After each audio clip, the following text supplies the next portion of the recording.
अस्सलामुअलैकुम friends, welcome to my academy.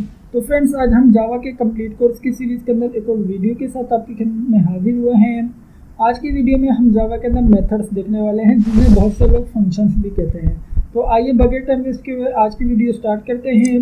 Video start करने से पहले अगर आपने अभी तक इस जावा के कंप्लीट कोर्स के प्लेलिस्ट को एक्सेस नहीं किया तो जाइए चैनल पर इस प्लेलिस्ट को एक्सेस कर लीजिए, क्योंकि इसके अंदर आपको जावा का कंप्लीट कोर्स मिल जाएगा, वो भी स्टेप बाय स्टेप टॉपिक्स के साथ।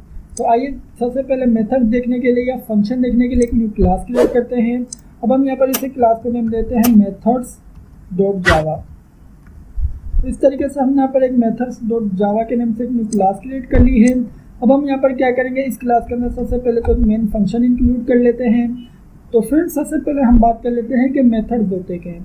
मेथड्स बेसिकली स्पेसिफिक कोड और ब्लॉक होते हैं, जो कि जब ही एग्जीक्यूट होंगे जब हम उन्हें कॉल करेंगे, या आप कह सकते हैं कि हम यहाँ पर कोई स्पेसिफिक कोड और ब्लॉक बनाकर रख देते हैं और उन्हें जब हमें ज़रूरत पड़ती है तो हम उन्हें यूज़ कर लेते हैं। तो उससे बेसिकली क्या होता है कि हमें मेथड्स क्रिएट करने का एडवांटेज क्या होता है। फॉर एग्जाम्पल, अगर हमारे पास कोई सेम लॉजिक है, वो हमारे प्रोग्राम में बार बार अप्लाई हो रही है, तो हम क्या करेंगे, उसका एक छोटा सा मेथड बना लेंगे और जब हमें से ज़रूरत पड़ेगी तो हम उसे कॉल कर लेंगे और सिंपल उसे यूज़ कर लेंगे। फॉर इसकी मैं आपको एक छोटी सी एग्जांपल देता हूँ, कैलकुलेटर में अक्सर आप सम भी करते होंगे, डिवीजन भी करते होंगे, मल्टीप्लिकेशन भी करते होंगे। तो बेसिकली आज की वीडियो में हम एक छोटा सा कैलकुलेटर बनाएंगे, जिसके अंदर हम सम का भी एक अलग मेथड बना लेंगे, डिवीजन का भी एक अलग मेथड बना लेंगे, मल्टीप्लिकेशन का भी एक अलग मेथड बना लेंगे, जो कि क्या करेगा, दो वैल्यूज को कोई सम करेगा, कोई मल्टीप्लाई करेगा, कोई डिवीजन करेगा, इस तरीके से डिफरेंट ऑपरेशन परफॉर्म करेगा। हम यहाँ पे छोटे छोटे मेथड बना लेंगे और जब हमें जैसे जैसे ज़रूरत पड़ेगी हम उन मेथड को यूज़ कर लेंगे। इससे क्या होगा कि इससे हमें यहाँ पर सेम काम बार बार करने की ज़रूरत नहीं पड़ेगी। इसके लिए हम यहाँ पर क्या करेंगे, सबसे पहले दो वेरिएबल बना लेते हैं। इंट ए इक्वल्स टू, इसके अंदर कोई वैल्यू स्टोर कर देते हैं, हम इसके अंदर स्टोर कर देते हैं 20, और इसी तरीके से एक और वेरिएबल बना लेते हैं बी इक्वल्स टू, इसके अंदर वैल्यू स्टोर कर देते हैं 10। अब हमें यहाँ पर बेसिकली क्या करना है, अब हमें यहाँ पर इन दो नंबर्स का सबसे पहले सम करवाना है। तो सम करवाने के लिए हम यहाँ पर क्या करेंगे, एक न्यू मेथड क्रिएट कर देंगे। मेथड किस तरीके से क्रिएट करते हैं, मेथड क्रिएट करने के लिए सबसे पहले तो हम यहाँ पर सिंपल टाइप करेंगे स्टैटिक। हम यहाँ पर स्टैटिक भी टाइप कर सकते हैं और इसी तरीके से हमारे पास यहाँ पर डिफरेंट कीवर्ड होते हैं, लेकिन मैं आपको उन तमाम कीवर्ड के अंदर उलझाना नहीं चाहता। मैं आपको अगर आपको समझना है कि स्टैटिक क्या है, स्टैटिक बेसिकली हम यहाँ पर बता रहे हैं कि जो मेथड है, बेसिकली हमारे पास यहाँ पर मेथड्स क्लास का मेथड है। तो इस वजह से हम यहाँ पर सिंपल इसके अंदर टाइप कर दिया स्टैटिक, और उसके बाद अब हम यहाँ पे इसकी रिटर्न टाइप बताएंगे। बेसिकली हम यहाँ पर ये बता रहे हैं कि हमारा मेथड क्या रिटर्न कर रहा है, क्योंकि जो हमारे मेथड होते हैं वो कुछ वैल्यूज भी रिटर्न कर सकते हैं। तो हमने यहाँ पर सिंपल टाइप कर दिया है वाइड। इसका मतलब ये कि हमारा मेथड कुछ भी रिटर्न नहीं कर रहा। उसके बाद अब हम यहाँ पर अपने मेथड का नेम रख दे रहे हैं सम अंडरस्कोर नम। तो इस तरीके से हमने यहाँ पर एक सम अंडरस्कोर नम के नेम से एक मेथड बना लिया है। और बेसिकली ये मेथड क्या करेगा, ये मेथड सबसे पहले तो दो वैल्यूज लेगा। तो दो वैल्यूज लेने के लिए हमने यहाँ पर एक दो वेरिएबल ले लिए हैं, इंट C1, और इसके बाद एक और वेरिएबल ले लेते हैं इंट C2।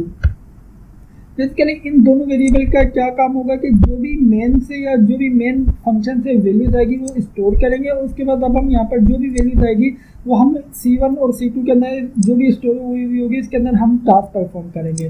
तो इसके बाद अब हम यहाँ पर क्या करेंगे, अब हम यहाँ पर सिंपल प्रिंट ही करवा देंगे। अब हम यहाँ पर प्रिंट में कह देते हैं सम इक्वल्स टू, और उसके बाद हमें मालूम है कि सम हम किस तरीके से करेंगे, हम यहाँ पर सम कर देंगे C1 प्लस C2। तो इस तरीके से हमारे पास यहाँ पर दो वैल्यूज़ का सम हो जाएगा।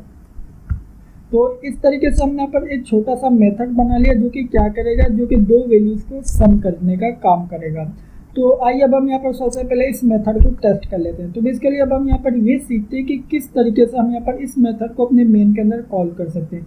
मेन के अंदर मेथड को कॉल करने के लिए सबसे पहले तो हम यहाँ पर सम अंडरस्कोर नम के नेम से एक जो भी हमने मेथड क्रिएट किया है वो टाइप करना पड़ेगा, और इसके पैरामीटर में हमने कोई वैल्यू भी पास करनी पड़ेगी। आप यहाँ पर देख सकते हैं कि हमें पास यहाँ पर ये ऑटो सजेशन में कह रहा है कि आपने यहाँ पर C1 और C2 पास करनी है। इसका मतलब ये कि आपने यहाँ पर दो इसके अंदर वैल्यूज भी पास करनी है। हम यहाँ पर फर्स्ट वैल्यू पास कर देंगे जो हमारे पास A वेरिएबल में स्टोर है वो, और इसी तरीके से सेकेंड वैल्यू पास कर देते हैं जो हमारे पास यहाँ पर B वेरिएबल में स्टोर है वो। तो इस तरीके से यहाँ पर हमने अपने मेथड को भी कॉल कर लिया है और इसके अंदर वैल्यूज भी पास कर दी हैं। जब हमने यहाँ पर अपने इस मेथड को कॉल किया तो हमारे पास यहाँ पर ये स्पेसिफिक कोड और ब्लॉक एग्जीक्यूट होगा। जब ये कोड और ब्लॉक एग्जीक्यूट होगा तो हमारे पास यहाँ पर आउटपुट में डिस्प्ले होगा सम इक्वल्स टू, जो हमारे पास वेरिएबल की वैल्यूज है उनका हमारे पास सम डिस्प्ले हो जाएगा। तो आइए सबसे पहले सेव करते हैं, सेव करने के बाद इसे रन करते हैं। तो जैसे ही रन किया तो आप यहाँ पर देख सकते हैं कि अब हमारे पास यहाँ पर डिस्प्ले सम इक्वल्स टू 10 10। तो आइए देख लेते हैं कि हमारे पास यहाँ पर क्या इशू है। तो हमारे पास यहाँ पर ए के अंदर स्टोर है 20 और बी के अंदर स्टोर है 10। तो हमारे पास यहाँ पर इंट के अंदर C1 में आ रहा है, ये C2 में आ रही है। तो आप यहाँ पर देख सकते हैं कि हमारे पास यहाँ पर हमने छोटी सी गड़बड़ कर दी है। गड़बड़ क्या है, हमें पर C1 + C2 टाइप करना पड़ेगा। अब हम यहाँ पर इसे सबसे पहले रन करते हैं। रन करने से पहले आई थिंक हमने यहाँ पर एक और छोटी सी मिस्टेक कर दी। अब हम यहाँ पर एक काम करते हैं, हम यहाँ पर इसे ब्रैकेट में पैक कर लेते हैं। अब चेक करते हैं कि क्या हमारे पास यहाँ पर ये एक्यूरेट रिजल्ट जनरेट करके देगा। तो जैसे रन किया तो अब आप यहाँ पर देख सकते हैं कि अब हमारे पास यहाँ पर सम डिस्प्ले हो रहा है। तो इस तरीके से हम यहाँ पर 2 वैल्यूज का सम कर सकते हैं। तो फ्रेंड्स हमें मालूम है कि ए वेरिएबल में वैल्यू स्टोर है 20 और बी वेरिएबल में वैल्यू स्टोर है 10। तो हमने यहाँ पर इन दोनों वैल्यूज को सबसे पहले तो अपने सम वाले मेथड को कॉल किया है, फिर हमने सिंपल उसके अंदर प्रिंट की स्टेटमेंट यूज़ की है, उसके बाद हमने सिंपल उसे सम करवा लिया है। इसी तरीके से मैं यहाँ पर एक और मेथड क्रिएट करूँगा। मेथड क्रिएट करने से पहले मैं आपको ये बताता चलूँ कि किस तरीके से हमारा मेथड रिजल्ट को या कोई भी वैल्यू को रिटर्न कर सकता है।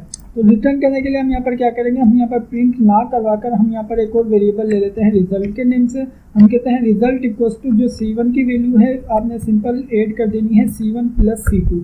तो फ्रेंड्स इस तरीके से हमारे पास यहाँ पर C1 और C2 की जो भी एडिशन है वो हमारे पास यहाँ पर रिजल्ट नाम का जो हमारा वेरिएबल है इसके अंदर स्टोर हो जाएगी।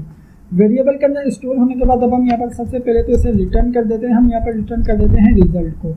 तो फ्रेंड्स जैसे ही हमने यहाँ पर रिजल्ट को रिटर्न किया तो हमारे पास यहाँ पर ये एरर थ्रो कर रहा है। तो फ्रेंड्स हमारे पास यहाँ पर पहला एरर क्या है, पहला एरर बेसिकली ये है कि हमें ये कह रहा है कि आपने यहाँ पर जो आपका मेथड है इसके अंदर आपने सिंपल इसकी रिटर्न टाइप में टाइप किया हुआ है वाइड। इसका मतलब ये कि आप यहाँ पर कुछ भी रिटर्न नहीं करवाना चाह रहे, लेकिन आप यहाँ पर रिटर्न कर रहे हैं। तो इस वजह से मैं यहाँ पर कह देता हूँ कि हाँ मैं यहाँ पर इंटीजर रिटर्न करवाना चाह रहा हूँ। तो मैंने यहाँ पर सिंपल टाइप कर दिया है इंट। इसका मतलब ये है कि हमारे मेथड की रिटर्न टाइप है इंट। और इसके बाद बेसिकली क्या हो रहा है कि जब हम यहाँ पर इसे रिटर्न करवा रहे हैं तो हम जहाँ पर अपने इस मेथड को कॉल कर रहे हैं तो हमें वहाँ पर एक वेरिएबल लेना पड़ेगा जो कि इस रिजल्ट को स्टोर करेगा। तो हम यहाँ पर एक इंटीजर टाइप का वेरिएबल ले लेते हैं सम अंडरस्कोर, या हम यहाँ पर सिंपल सम के नेम से ले लेते हैं। यहाँ पर हम कह देते हैं सम अंडरस्कोर नो। तो इस तरीके से हमने यहाँ पर सम अंडरस्कोर नंबर के नेम से एक वेरिएबल ले लिया है, नो ले लिया। इसके बाद अब हम यहाँ पे इसके अंदर इसे स्टोर कर देते हैं। जो भी हमारा रिजल्ट आ रहा है अब हम यहाँ पर सिंपल सम अंडरस्कोर नो के अंदर स्टोर कर देंगे इस तरीके से। अब हमें यहाँ पर क्या करना है बेसिकली, अब हम यहाँ पर सिंपल इस वेरिएबल को प्रिंट करवा देते हैं। काम करते हैं हम यहाँ पर इनिशियलाइज कर लेते हैं, क्यों हम यहाँ पर एक्स्ट्रा स्पेस यूज़ कर रहे हैं। तो इस तरीके से हमने यहाँ पर जहाँ पर हमारे वेरिएबल को इनिशियलाइज करा है वहाँ पर ही जो भी रिजल्ट आ रहा है वो स्टोर कर लिया है। अब हम यहाँ पर इसे सिंपल प्रिंट करवा देते हैं। हम यहाँ पर कह देते हैं सम इक्वल्स टू, और इसके बाद अब हम यहाँ पर इसके अंदर सम में कह देते हैं कि जो भी हमारा रिजल्ट है हमें मालूम है कि सम अंडरस्कोर नो के जो हमारे नेम से हमारा वेरिएबल है इसके अंदर स्टोर है। तो हमने यहाँ पर सिंपल टाइप कर दिया सम अंडरस्कोर नो। तो फ्रेंड्स इस तरीके से हमारे पास यहाँ पर जो भी हमारे वेरिएबल का सम है वो हमें डिस्प्ले हो जाएगा। तो सबसे पहले हमने यहाँ पर इसे रन किया है। तो जैसे रन किया तो आप यहाँ पर देख सकते हैं कि अब हमारे पास यहाँ पर सम डिस्प्ले हो रहा है 30। तो इसी तरीके से अब हम यहाँ पर एक और मेथड क्रिएट कर लेते हैं। सबसे पहले हमने यहाँ पर इसे किया है कॉपी, और नीचे एक और मेथड क्रिएट कर लेते हैं जिसका नेम होगा हमारे पास यहाँ पर डिवीजन, या हम यहाँ पर सिंपल सब्ट्रैक्शन का एक मेथड क्रिएट कर देते हैं। हम यहाँ पर कहते हैं सब अंडरस्कोर नो, जो कि रिटर्न क्या करेगा, हमारे पास रिटर्न करेगा इंटीजर टाइप का डेटा। तो हमने यहाँ पर एक RES के नेम से एक वेरिएबल लिया है जो कि स्टोर करेगा C1 - C2। इसका मतलब C1 में से माइनस करेगा C2 की वैल्यू को, और इसके बाद यहाँ पर ये रिजल्ट को रिटर्न कर देगा। तो जब यहाँ पर ये रिजल्ट को रिटर्न करेगा तो सबसे पहले तो हम यहाँ पर जो हमारा मेन मेथड है इसके अंदर इसे कॉल कर लेते हैं। तो सबसे पहले हम यहाँ पर ले लेते हैं इंटीजर टाइप का वेरिएबल। हम यहाँ पर कह देते हैं इसके अंदर सब अंडरस्कोर नंबर। तो इस तरीके से हम यहाँ पर ले लिया है सब अंडरस्कोर नंबर। और इसके बाद अब हम यहाँ पर इस वेरिएबल के अंदर सबसे पहले तो अपने इस मेथड को कॉल कर लेते हैं। तो हमारे पास यहाँ पर हमारे मेथड का नेम क्या है, सब अंडरस्कोर नम। तो हमारे पास यहाँ पर हम इसके अंदर सिंपल पास कर देते हैं जो हमारे पास ए वेरिएबल की वैल्यू है वो, और इसी तरीके से हम यहाँ पर जो हमारे बी वेरिएबल की वैल्यू है वो पास कर दी है। और इसी तरीके से अब हम यहाँ पर इसे प्रिंट करवा लेते हैं। जो भी हमारे पास रिजल्ट है हम यहाँ पर कह देते हैं सब्ट्रैक्शन इक्वल्स टू, उसके बाद हमें मालूम है कि जो भी हमारे रिजल्ट आ रहा है वो हमारे पास यहाँ पर सब अंडरस्कोर नंबर के नेम से जो वेरिएबल है इसके अंदर स्टोर हो रहा है। तो आइए अब हम यहाँ पर सबसे पहले इसे रन कर लेते हैं। तो फ्रेंड जैसे रन किया तो आप यहाँ पर देख सकते हैं कि हमारे पास यहाँ पर समीशन आ रही है 30, सब्ट्रैक्शन आ रही है 10।